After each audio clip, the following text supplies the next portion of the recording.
Welcome back, student. So in this lecture, we are going to discuss about the fire insurance and the marine insurance. So let's start at page number 93. What is fire insurance? ठीक है, basically देखो general type के insurance होते हैं, fire insurance and marine insurance. ठीक है, fire insurance is a contract whereby the insurer, in consideration of the premium paid, undertakes to make good any loss or damage caused by fire during a specified period up to the amount specified in the policy. ठीक है, fire insurance तरीके से क्या होता है, contract होता है. ठीक है, जिसमें जो इंश्योरेंस कंपनी होती है वो कंपनसेट करती है किसको, इंश्योर्ड को. ठीक है, जो भी इनको लॉस हुआ है उसको सही करती है, इस उसी कंडीशन में वापस से खड़ा कर देती है जिस कंडीशन में वो लॉस होने से पहले थे. और लॉस किससे होगा, लॉस किससे होएगा तभी उनको अमाउंट मिलेगा. अगर लॉस कॉज्ड बाय फायर होगा तभी उनको specific certain some of money मिलेगा. ठीक है, नॉर्मली तो fire insurance policy is for a period of 1 year. जो फायर इंश्योरेंस होता है पर्टिकुलर 1 ईयर का होता है या फिर 1 ईयर से भी कम का होता है. After which it is to be renewed from time to time. या फिर 1 साल का जब आपका ड्यूरेशन खत्म हो चुका है तो उसके बाद आपको क्या करना पड़ेगा, इसको रिन्यू कराना पड़ेगा. The premium may be paid either in lump sum और instalment. A claim for loss by fire must satisfy the two following condition. ठीक है, आपको क्लेम तभी मिलेगा जब ये दो कंडीशन को फुलफिल होगा. सबसे पहले there must be actual loss. Actual loss होना चाहिए भाई. कई बार होता है कुछ ऐसे लोग होते हैं जो इंटेंशनली क्या होते हैं, फायर लगा देते हैं, इंटेंशनली आग लगा देते हैं ताकि उनको क्लेम मिल सके. सेकेंड है, fire must be accidental and not intentional. ठीक है, और हमें एक्चुअल लॉस भी होना चाहिए और जो फायर है वो भी नेचुरल कंसिक्वेंस की वजह से होनी चाहिए. कोई इंटेंशनली फायर नहीं होनी चाहिए. The risk covered by fire insurance contract is a loss resulting from fire or some other cause and which is a proximate cause of the loss. If overheating without ignition causes damage. देखो मान लीजिए कई बार overheating हो जाती है लेकिन उसमें अगर आग नहीं लगती है, it will not be regarded as a fire loss within the meaning of fire insurance. देखो ओवरहीटिंग हो गई लेकिन आग नहीं लगी तो वो फायर इंश्योरेंस के केस में नहीं आएगी. And the loss will not be recoverable from the insurance. तो उस केस में आपको क्या होगा, लॉस का रिकवरेबल नहीं होगा. A fire insurance contract is based on certain fundamental principles which have been discussed in general insurance. General principle, the main elements है इसके सबसे first step in fire insurance, the insured must have an insurable interest in the subject matter of the insurance. Without insurable interest, the contract of insurance is void. ठीक है, आपका insurable interest होना चाहिए, हमने पहले भी पढ़ चुके हैं. In case of fire insurance, unlike life insurance, insurable interest must be present both at the time of insurance and at the time of loss. For example, a person has an insurable interest in the property he owns. आप जिस property का insurance करा रहे हैं तो उसमें आपका insurable interest होना जरूरी है. A businessman has insurable interest in stock. ठीक है, जितना माल आपने अपने गोडाउन में रखा है अगर आप उसका इंश्योरेंस करा रहे हैं तो आपका भी इसमें इंश्योरेबल इंटरेस्ट होना जरूरी है. प्लांट में, मशीनरी एंड बिल्डिंग में. An agent has an insurable interest in the property of his principal. A partner has an insurable interest in the property of a partnership firm. And the mortgagee has an insurable interest in the property which is mortgage. जो mortgagee होता है, जो भी हम जिसकी property को हम गिरवी रखते हैं तो क्या होगा, हमारा अगर जो पर्सन उसकी प्रॉपर्टी को गिरवी रख रहा है तो उसमें भी उसका इंश्योरेबल इंटरेस्ट होगा. सेकेंड है, similar to the life insurance contract, the contract of fire insurance is a contract of utmost good faith. ठीक है, सब कुछ गुड फेथ होना चाहिए. That is uberrimae fidei. The insured should be truthful and honest in giving information to the insurance company. ठीक है, कोई भी इंफॉर्मेशन को आपको छुपाना नहीं है, सब कुछ डिस्क्लोज करना है to the insurance company regarding the subject matter of the insurance. He is a duty bound to disclose accurately all facts regarding the nature of property and risk attached to it. The insurance company should also disclose the fact of the policy to the proposer. देखो दोनों तरफ से क्या होना चाहिए, at most good faith होना चाहिए, किसी को भी कोई छुपाना नहीं है. इंश्योरेंस कंपनी में सब कुछ डिस्क्लोज करेगी और जो पर्सन जो इंश्योरेंस करवा रहा है दैट इज इंश्योर्ड वो भी सबको डिस्क्लोज करेगा. थर्ड है the contract of fire insurance, the contract of strict indemnity that is insured can the event of loss recover the actual amount of loss from the insurer. देखो इस fire insurance के case में क्या होता है, जो insured होता है उसको एक्चुअल अमाउंट ऑफ लॉस ही मिलेगा, अदरवाइज मतलब इससे ज़्यादा वो अमाउंट रिकवर नहीं कर सकता फ्रॉम द इंश्योरेंस कंपनी से।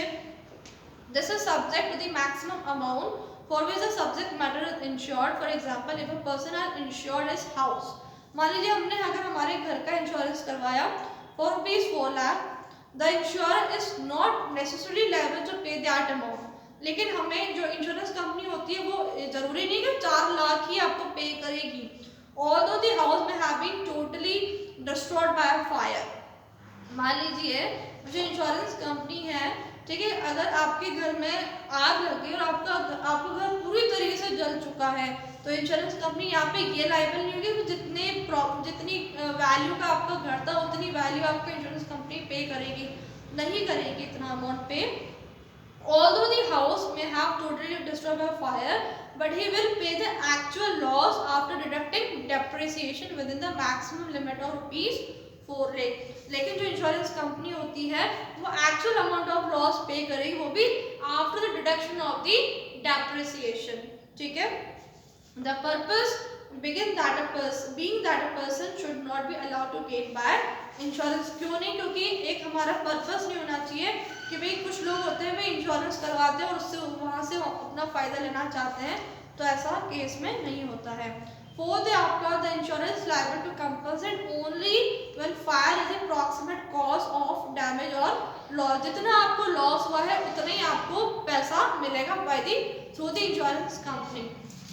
अब सेकंड है हमारा मैराइन इंश्योरेंस, ठीक है। Marine insurance contract is an agreement whereby the insurer undertakes to indemnify the insured in the manner and to the extent they were agreed against marine losses. भाई जितना भी आपको, जब हम मैराइन इंश्योरेंस क्या होता है, बेसिकली जब भी हम शिपमेंट के थ्रू अपने गुड्स को ट्रांसफर करते हैं from one country to another, from one place to another, तो उसके बीच में जितनी भी रिस्क होती है उसको कवर करता है हमारा मैराइन इंश्योरेंस, ठीक है। Marine insurance provide protection against loss by marine perils. Marine perils क्या होते हैं भाई, जब जितने भी हमारे तरीके जो रिस्क होती है हमारे गुड्स को थ्रू दी जब ट्रांसफर के टाइम पे जितनी भी रिस्क होती है हमारे गुड्स को, तो उससे प्रोटेक्शन देता है हमें मैराइन इंश्योरेंस, ठीक है। और perils of the sea, marine perils are collision of ship with a rock or ship attacked by the enemies, fire and capture by the pirates. Periods कौन होता है, जो बेमानी जो हमारे सी के जो साइड में जो एक तरीके से जो कहते हैं समुद्री लुटेरे जो होते हैं, जिससे हमें बहुत रिस्क होती है कि हमारा गुड्स चोरी ना हो जाए, हमारा गुड्स खराब ना हो जाए, हमारा गुड्स को कोई लेकर ना चले जाए, उससे हमें प्रोटेक्शन दिलाता है। These perils cause damage, destruction or disappearance of the ship and cargo, non-payment of freight. So marine insurance ensures ship hull, cargo and freight, ठीक है। तो इन सब से हमें इंश्योरेंस प्रोवाइड करता है कौन, marine insurance. Thus it is a device wherein the insurer undertakes to compensate the owner of a ship or cargo for complete or partial loss at sea. The insurer guarantees to make the goods the losses due to damage to the ship or cargo arising out of the risk incidental to sea voyage. जो हमारा insurer होता है, जो हमारी insurance company होती है, वो आपको प्रोटेक्शन देती है कि जितने भी आपके गुड्स खराब हुए हैं, चोरी हुए हैं, या फिर जैसे कि हमें खतरा रहता है हमारे गुड्स को, तो उससे प्रोटेक्शन देता है। The insurer in this case is known as an underwriter, and a certain sum of money is paid by the insured in consideration for the guarantee protection he gets. Marine insurance is slightly different from other types, थोड़ा बहुत different होता है। There are three things involved, that is ship और hull. हुल क्या होता है, एक तरीके से एक आपने शिप में देखा होगा जो आगे का जो उसका साइड, आगे का जो उसका हिस्सा निकला होता है, जो प्रोटेक्शन देता है कि कुछ भारी भारी जो सामान होते हैं उनको तरीके से एक सपोर्ट देता है, वो होता है हमारा हुल, ठीक है। कार्गो और गुड्स होते हैं, एंड फ्रेट होता है। फ्रेट जो एक तरीके से जर्नी टाइप होता है, ठीक है। जब गुड्स वन प्लेस से तो अनदर प्लेस तक जाता है, तो उस टाइम ड्यूरेशन का जो जर्नी रहती है वो होता है हमारा फ्रेट। अब सबसे पहले हमारा शिप और हुल insurance. So the ship is exposed to many dangers at sea, the insurance policy is for indemnifying the insured for losses caused by damage to the ship. ठीक है, हमारा जो शिप होता है भाई, कई बार गुड्स को वन प्लेस से दूसरी प्लेस से ट्रांसफर करते टाइम शिप के थ्रू बहुत सारे डेंजर्स होते हैं, बहुत सारे खतरे होते हैं, तो इंश्योरेंस पॉलिसी क्या करता है, उन सब से प्रोटेक्शन देता है और उन लॉसेस को भी कंपनसेट करता है जब हमारे गुड्स को कुछ नुकसान होता है। सेकेंड है हमारा कार्गो इंश्योरेंस, मतलब हमारे गुड्स का insurance. The cargo which being transported by ship is subject to many risks. These may be at port that is risk of theft, चोरी हो जाए, lost, गुम जाए, और एंड वॉयज तरीके से होता है पीरियड ऑफ ट्रैवल, भी ट्रैवल करते टाइम बहुत सारी रिस्क होती है, तो उन सबसे प्रोटेक्शन दिलाता है। Thus an insurance policy can be issued to cover risk, to cover against such risk to cargo. ठीक है, तो इंश्योरेंस कंपनी का काम यही होता है कि गुड्स को प्रोटेक्शन देना इन सब चीज़ों से।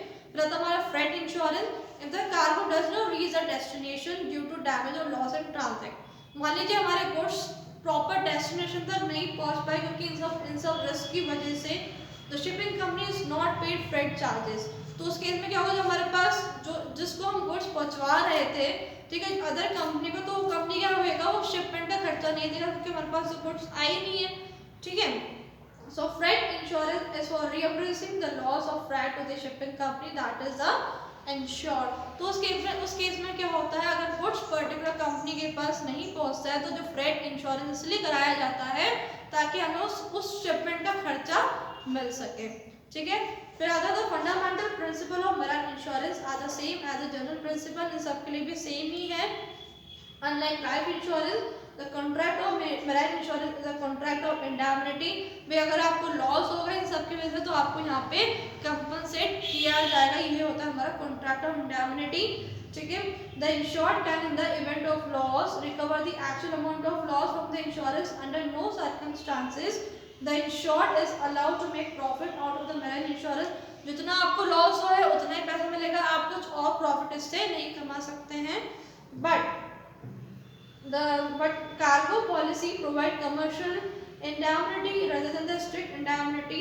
The insurer promises to indemnify the insured in the manner and to the extent agreed.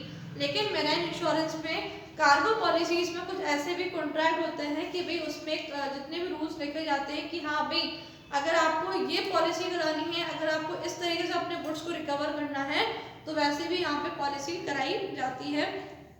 In case of whole policy, the amount insured is fixed at a level above the current market value। लेकिन whole policy के case में जितना आपने insured amount को insured कराया है उस भाई जितनी उस गुड्स की जितनी करंट मार्केट वैल्यू होती है उससे ज़्यादा आपको रिकवर होता है। सेकेंड है similar to life and fire insurance, the contract of marine insurance is a contract utmost good faith. आपको सबको डिस्क्लोज करना पड़ेगा, ठीक है, किसको, इंश्योरेंस कंपनी को भी और इंश्योर्ड को भी।